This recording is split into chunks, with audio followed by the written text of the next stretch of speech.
پھر جب حج کے تمام ارکان پورے کر چکو تو مینا میں اللہ کو یاد کرو جس طرح اپنے باپ دادا کو یاد کیا کرتے تھے، بلکہ اس سے بھی زیادہ۔ اور بعض لوگ ایسے ہیں جو اللہ سے التجا کرتے ہیں کہ اے پروردگار ہم کو جو دینا ہے دنیا ہی میں دے دے، اور ایسے لوگوں کا آخرت میں کچھ حصہ نہیں۔ اور بعض ایسے ہیں کہ دعا کرتے ہیں کہ پروردگار ہم کو دنیا میں بھی نعمت عطا فرما اور آخرت میں بھی نعمت بخشیو اور دوزخ کے عذاب سے محفوظ رکھیو۔ یہی لوگ ہیں جن کے لیے ان کے کاموں کا حصہ یعنی اجر نیک تیار ہے، اور اللہ جلد حساب لینے والا ہے۔ اور قیام منا کے دنوں میں جو گنتی کے دن ہیں اللہ کو یاد کرو۔ اگر کوئی جلدی کرے اور 2 ہی دن میں چل دے تو اس پر بھی کچھ گناہ نہیں، اور جو بات تک ٹھہرا رہے اس پر بھی کچھ گناہ نہیں۔ یہ باتیں اس شخص کے لیے ہیں جو اللہ سے ڈرے، اور تم لوگ اللہ سے ڈرتے رہو اور جان رکھو کہ تم سب اس کے پاس جمع کیے جاؤ گے۔ اور کوئی شخص تو ایسا ہے جس کی گفتگو دنیا کی زندگی میں تم کو دلکش معلوم ہوتی ہے، اور وہ اپنے معافی ضمیر پر یعنی اس بات پر جو اس کے دل میں ہے اللہ کو گواہ بناتا ہے، حالانکہ وہ سخت جھگڑالو ہے۔ اور جب پیٹ پھیر کر چلا جاتا ہے تو زمین میں دوڑتا پھرتا ہے تاکہ اس میں فتنہ انگیزی کرے اور کھیتی کو برباد اور انسانوں اور حیوانوں کی نسل کو نابود کر دے، اور اللہ فتنہ انگیزی کو پسند نہیں کرتا۔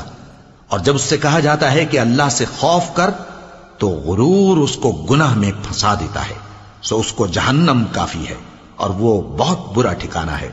اور کوئی شخص ایسا ہے کہ اللہ کی خوشنودی حاصل کرنے کے لیے اپنی جان بیچ ڈالتا ہے، اور اللہ بندوں پر بہت مہربان ہے۔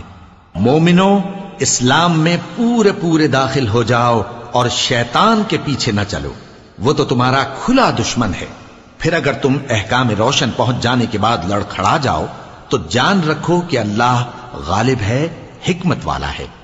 کیا یہ لوگ اسی بات کے منتظر ہیں کہ ان پر اللہ کا عذاب بادل کے سائبانوں میں آ نازل ہو اور فرشتے بھی اتر آئیں اور کام تمام کر دیا جائے؟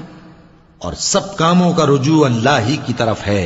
اے پیغمبر، بنی اسرائیل سے پوچھو کہ ہم نے ان کو کتنی کھلی نشانیاں دیں، اور جو شخص اللہ کی نعمت کو اپنے پاس آنے کے بعد بدل دے تو اللہ سخت عذاب کرنے والا ہے۔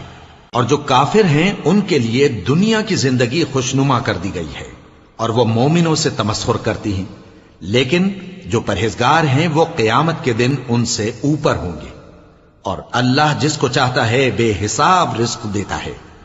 پہلے تو سب لوگوں کا ایک ہی مذہب تھا، لیکن وہ آپس میں اختلاف کرنے لگے تو اللہ نے ان کی طرف بشارت دینے والے اور ڈر سنانے والے پیغمبر بھیجے، اور ان پر سچائی کے ساتھ کتابیں نازل کی تاکہ جن امور میں لوگ اختلاف کرتے تھے ان کا ان میں فیصلہ کر دے۔